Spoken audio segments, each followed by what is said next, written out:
आज और कल में आप सभी का स्वागत है। मैं हूं स्वाति रायना। इस शो में आज के बाजार पर तो हम नजर डालेंगे ही, साथ ही कल क्या अब आपकी स्ट्रैटेजी रहनी चाहिए इस पर भी करेंगे चर्चा। और हमेशा की तरह हमारे साथ शो में शामिल होंगे जी बिजनेस के मैनेजिंग एडिटर अनिल सिंह भी। इनसे करेंगे बातचीत और जानेंगे कल के बाजार पर क्या रहे आपकी तैयारी।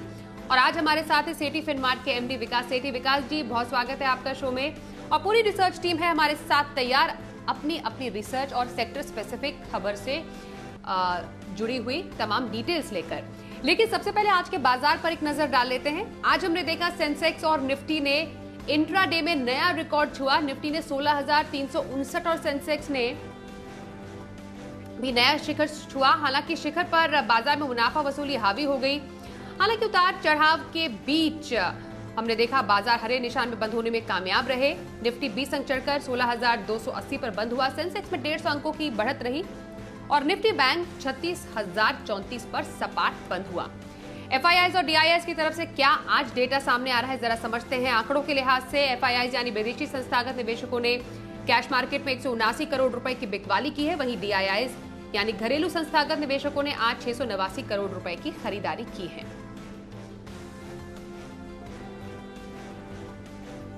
और आइए अब एडिटर्स टेक में अनिल जी से समझते हैं आज के बाजार की खासियत और साथ ही आज मिड कैप और स्मॉल कैप में इतनी ज्यादा मुनाफा वसूली क्यों देखी गई।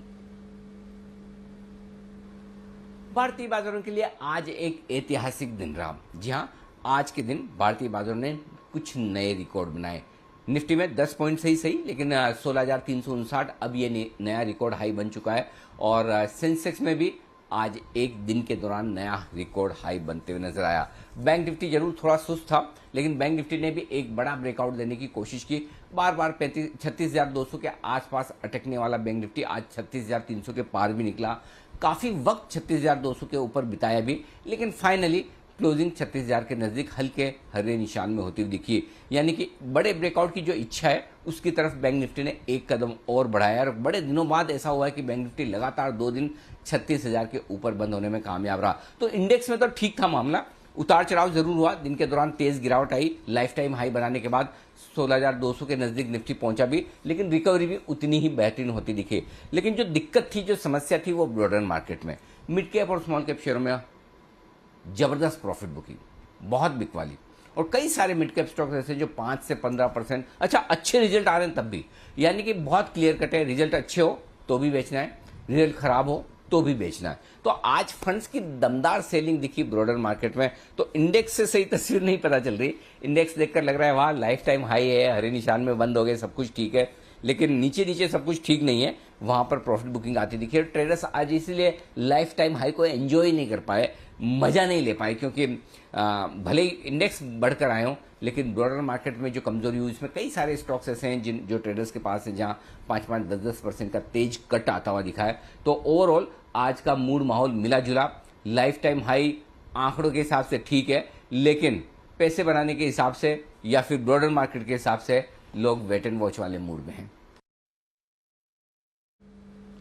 तो आज के इस कारोबार के बाद अब कल के बाजार की तैयारी आपको क्या करनी है, ये समझेंगे अनिल जी से। लेकिन उससे पहले सेक्टर स्पेसिफिक थोड़ी डिटेल्स और जान लेते हैं। हमारे सहयोगी कुशल गुप्ता का रुख कर लेते हैं। कुशल, जरा बताएं आज के बाजार में कौन से सेक्टर में सबसे ज्यादा मजबूती थी और कहां पर आज सुस्ती देखी गई। जी, तो कारोबारी हफ्ते का दूसरा दिन काफ़ी ज़्यादा इंटरेस्टिंग रहा। यहाँ पर अगर आप देखें तो निफ्टी और साथ ही सेंसेक्स ने नए रिकॉर्ड स्तर छुए, पर उसके बाद सेकेंड हाफ में बाजार जो है करीबन 1-1.5 बजे की तरफ वहाँ पर गिरावट यहाँ पर शुरू हुई। पर उसके बाद आखिरी 1-1.25 घंटे में थोड़ी सी राहत हमें देखने को मिली, जहाँ पर बाजार जो है एक स्टेबल बेस जो है अपना बनाने में सफल होते हुए नजर आए। जहाँ तक अगर आप निफ्टी में चढ़ने वाले शेयरों की बात करेंगे उसका सवाल है, तो भारतीय एयरटेल कंसिस्टेंट आउट परफॉर्मर आपको निकल कर आता हुआ दिख रहा है।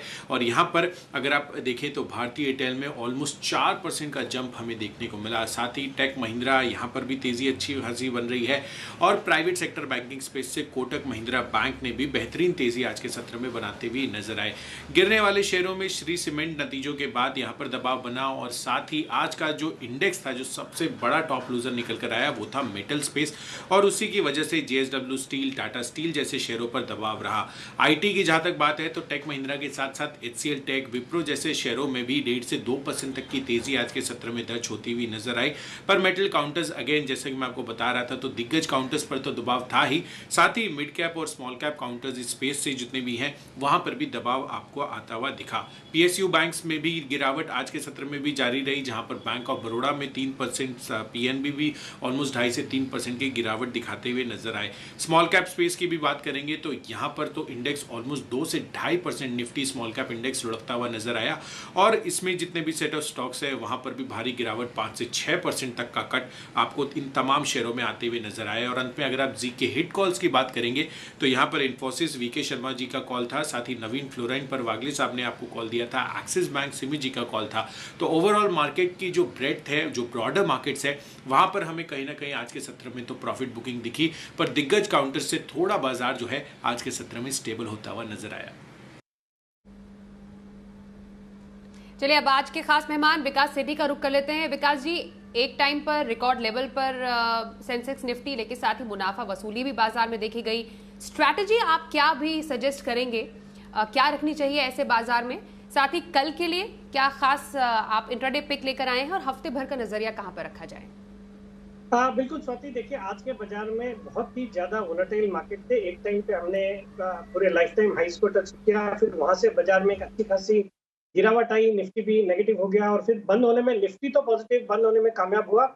लेकिन जो ब्रॉडर मार्केट है, जैसे अनिल जी भी बता रहे थे, मिड कैप्स और स्मॉल कैप्स में काफी बड़ी कट आई है आज।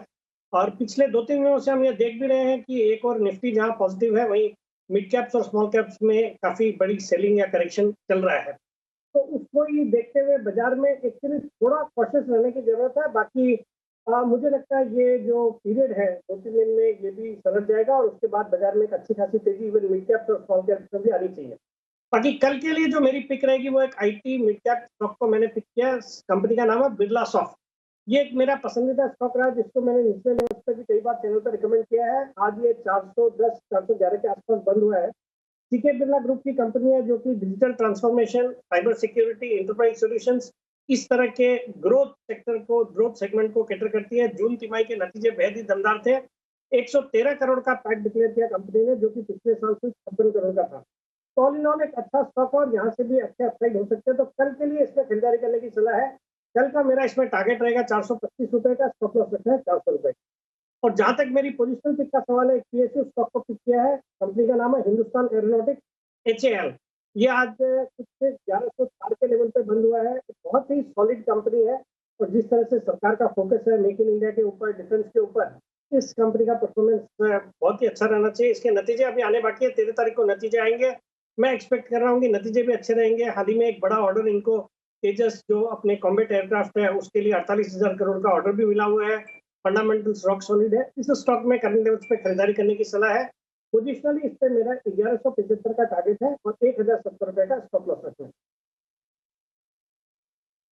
तो इंट्राडे पिक बिरला सॉफ्ट में खरीदारी की सलाह विकास सेठी जी की और हफ्ते भर का नजरिया HAL में रखने की सलाह दे रहे हैं।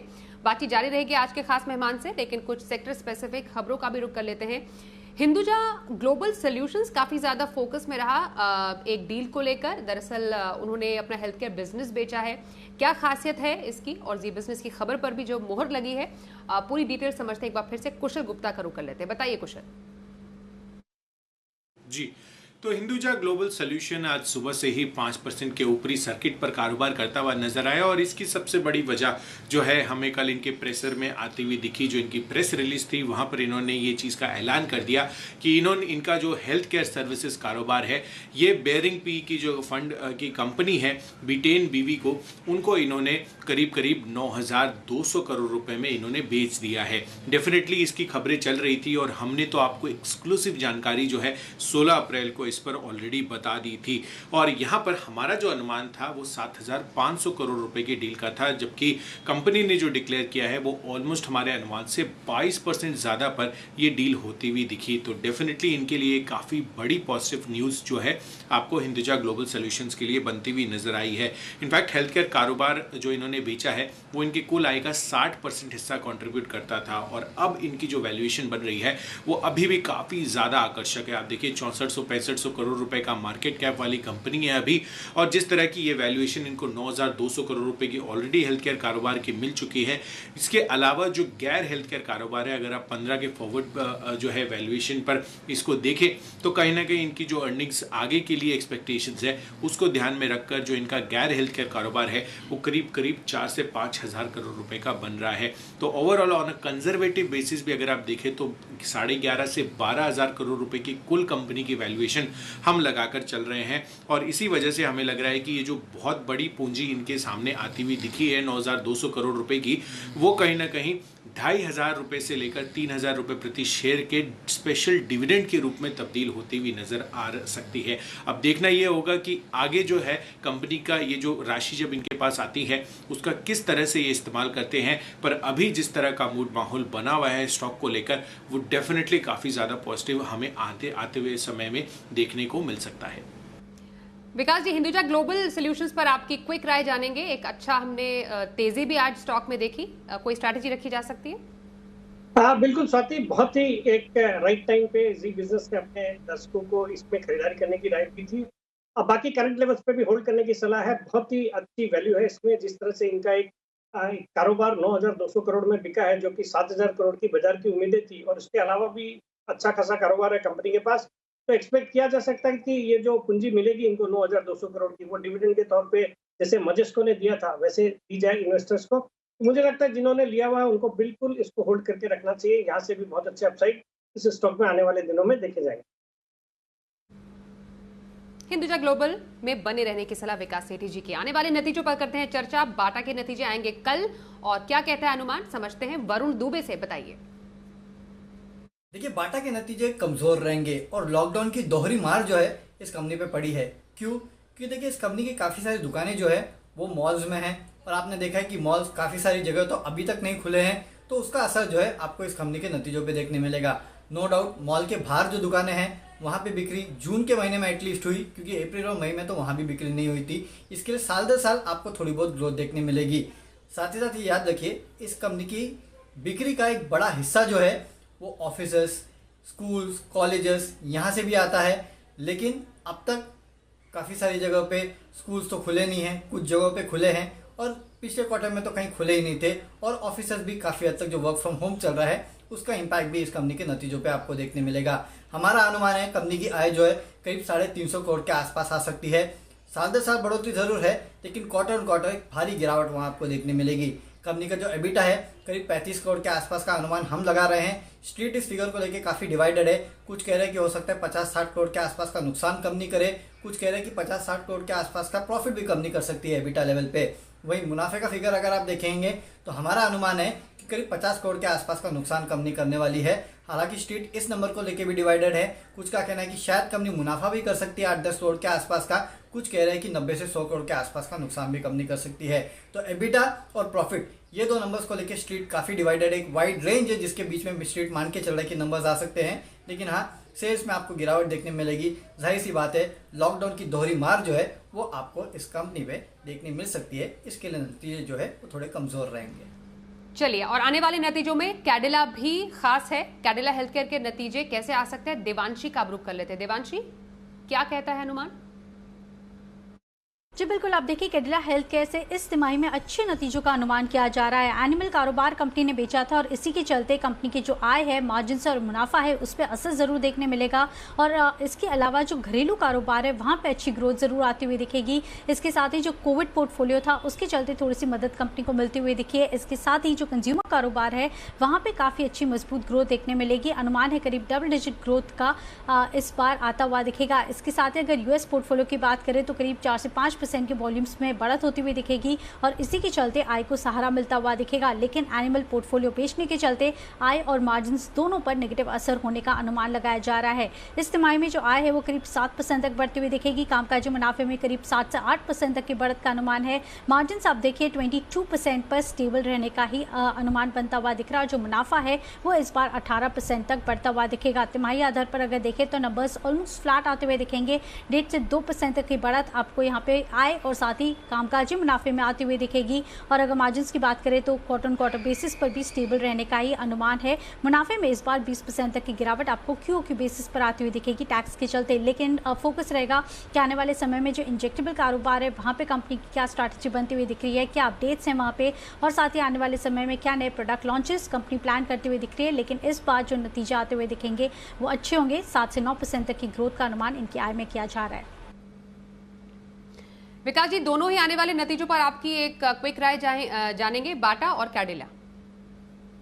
देखिए स्वाति, नतीजे बाटा के तो मुझे लगता है कमजोर रहने चाहिए और कैडिला के भी ठीक ठाक नतीजे रहेंगे, बट आजकल देखा गया है कि नतीजे जिनके आते हैं चाहे वो अच्छे हो या खराब हो, नतीजों के बाद उस स्टॉक की पिटाई होती है। तो ऑल इन ऑल नतीजों को प्ले करने के लिए दोनों स्टॉक्स में शॉर्ट टर्म के लिहाज से कुछ भी नहीं करने की सलाह है। बाकी लॉन्ग टर्म के लिहाज से दोनों स्टॉक अच्छे हैं। अगर कोई गिरावट आती है तो वहां पे खरीदारी करने की सलाह है। जी, आगे बढ़ते हैं। अब शो में देखते हैं शो का खास सेगमेंट शर्मा जी का ऑप्शन।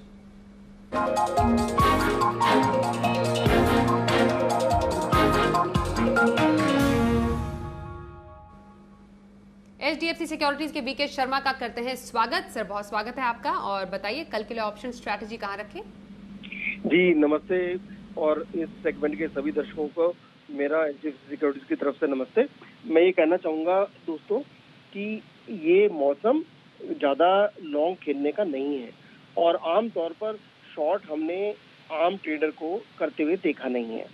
तो ऐसे वक्त में कुछ न करें तो बेहतर है, और जो भी करें वो फिलहाल बड़े स्टॉक में करें और ऑप्शन के जरिए करें। तो कल जो 2 ऑप्शन हमने दिए थे उनमें से इन्फोसिस तो अभी प्रॉफिटेबल खड़ा है, टारगेट हुआ नहीं है लेकिन ऊपर है, और जो दीपक नाइट्रेट था वो तो उसका तो स्टॉप लॉस हो गया। तो अभी भी आज के जो 2 ऑप्शन में दे रहा हूँ उनमें भी यही कह रहा हूँ कि आप ये मौसम ऑप्शंस भी खेलने का कम है। जब ये मिड कैप और स्मॉल कैप चलने लग जाएंगे उस वक्त आप बाजार में आएंगे तो बेहतर रहेगा। फिलहाल आप ज्यादा कर सकते थोड़ा ही कीजिए, लेकिन और स्टॉप लॉस जरूर रखिए। तो इन्फोसिस मैं आज दोबारा दे रहा हूँ 1680 की कॉल, 18.60 पे, स्टॉप लॉस रखें 12 रुपए का, टारगेट रहेगा 29। कल का जो प्राइस था उसके ऊपर है, तो अपना स्टॉप लॉस जो है आप जो पहले आपने ले रखा है तो उसको बढ़ा के आपकी कॉस्ट प्राइस के ऊपर करते हैं जिससे कि लॉस नहीं हो, और अपना जो टारगेट बताया था 23 पे वहां पे निकल जाए। अभी जो लेंगे उनके लिए टारगेट 29 रुपए है, स्टॉप लॉस 12 रुपए। अच्छा, दूसरा जो ऑप्शन है वो है सन फार्मा। तो अगस्त की कॉल लें, 800 रुपए की स्ट्राइक प्राइस, 10.90 पे क्लोज हुआ है, 7 रुपए का स्टॉप लॉस और 18 रुपए का टारगेट। आप चाहें तो थोड़ा नीचे ले सकते हैं 9 रुपए या 8 रुपए, लेकिन स्टॉप लॉस तो वही रहेगा 7 रुपए। तो इस दृष्टि से अगर प्रॉफिट आपको मिले तो उसको लीजिए हाथ में, पूरे 4-5 दिन भी वेट करने की आवश्यकता नहीं है।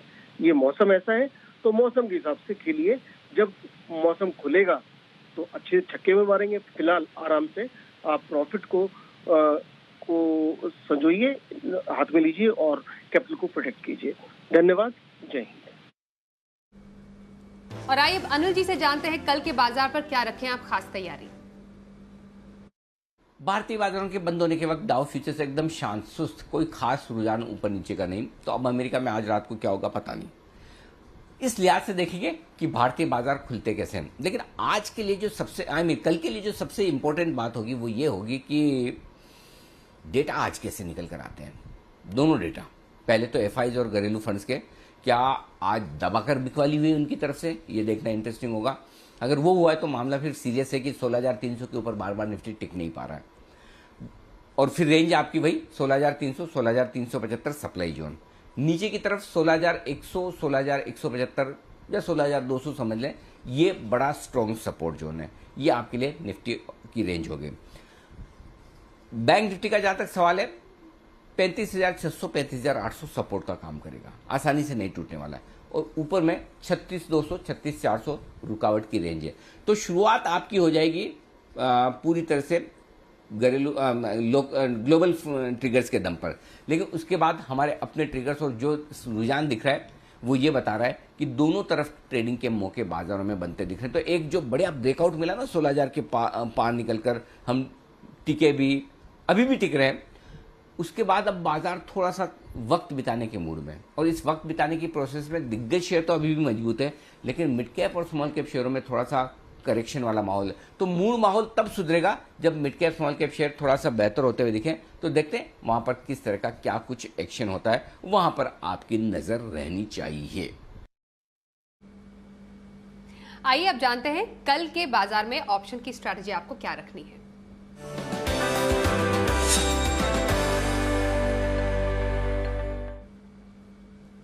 एक्सिस सिक्योरिटीज के राजेश पालविया है हमारे साथ। सर स्वागत है। कल के लिए कहां पर स्ट्रैटेजी बनाने की सलाह देंगे? या गुड इवनिंग। सो आज के सेशन में देखें हायर साइड से जरूर एक प्रॉफिट बुकिंग देखने को मिला, बट मार्केट ने जो डिप लिया था लोअर साइड पे बाइंग इंटरेस्ट बना हुआ है। और अगर मार्केट का सेटअप देखें तो 16,200 16,300 पे जो पुट राइटर्स हैं वो काफी एग्रेसिव है इस एक्सपायरी के लिए, वीकली एक्सपायरी के लिए। तो ये बेस तो बना हुआ रहेगा और हमें लगता है कि यहाँ से मार्केट 16,250 से 16,400 ये रेंज में कुछ समय के लिए कंसोलिडेट करेगा। बट यहाँ से बाय ऑन डिप्स की स्ट्रेटेजी ही रखना है तो हम 16,300 का कॉल ऑप्शन बाय करने की सलाह देंगे यहाँ पे। सो वो आज क्लोज हुआ है करीब 41 के आसपास। इसमें स्टॉप लॉस सजेस्ट करेंगे 25 रुपीज का, और हम मान के चल रहे हैं इसमें टारगेट आना चाहिए करीब 70 रुपए के। तो आज मार्केट में जो करेक्शन मिला इसे हम बाइंग अपॉर्चुनिटी मान के यहाँ पे बाय करने की सलाह देंगे 16,300 का कॉल ऑप्शन। स्टॉक स्पेसिफिक बात करें तो भारतीय एयरटेल का सेटअप काफी प्रॉमिसिंग लग रहा है। जिस तरीके से स्टॉक में वॉलेटिलिटी के चलते भी देखे तो काफी अच्छी बाइंग एक्शन देखने को मिली, ओपन इंटरेस्ट भी ऐड होते हुए दिखा, स्टॉक अपने ब्रेकआउट लेवल के ऊपर ट्रेड कर रहा है। तो कल के सेशन में भारतीय एयरटेल में भी अच्छा मूवमेंट आते हुए दिखना चाहिए हायर साइड पे। तो 640 तक के टारगेट हम एक्सपेक्ट कर रहे हैं कि भारतीय एयरटेल में 1 से 2 ट्रेडिंग सेशन में आते हुए दिखेंगे। तो भारतीय एयरटेल को 614 के स्टॉप लॉस से बाय करने की सलाह भी रहेगी। बहुत शुक्रिया राजेश जी ऑप्शन की स्ट्रैटेजी बताने के लिए। विकास जी आपसे जानेंगे लॉन्ग टर्म पिक। नहीं बिल्कुल स्वाति, जो आज की मेरी लॉन्ग टर्म पिक है एक बहुत ही अच्छी कंपनी है। स्टॉक का नाम है Lakshmi organic chemicals. Recent listing है, आईपीओ आया था 130 रुपए के आसपास, 130 रुपए में सॉरी, और आज ये 280 पे बंद हुआ है। बट यहाँ पे खरीदारी करने की सलाह है। दमदार नतीजा है जून क्वार्टर के। प्रॉफिट आया है 102 करोड़ का, जो कि पिछले साल से 21 करोड़ का था इस क्वार्टर में। बाकी इस कंपनी के एक प्रोडक्ट आता है इनका एथाइल एसीटेट, जिसमें इनकी भारत की 30% मार्केट शेयर है। तो एक सॉलिड कंपनी है, लॉन्ग टर्म के लिहाज से पसंद है मुझे लगता है इन लेवल्स पे खरीदे। 9 से 12 महीने में मेरा इस स्टॉक में 375 रुपए का टारगेट। लक्ष्मी ऑर्गेनिक केमिकल्स में लंबी अवधि की खरीदारी की सलाह विकास सेठी जी की। बहुत शुक्रिया सर, शो में शामिल हुए हमारे साथ। इसी के साथ आज शो में बस इतना ही।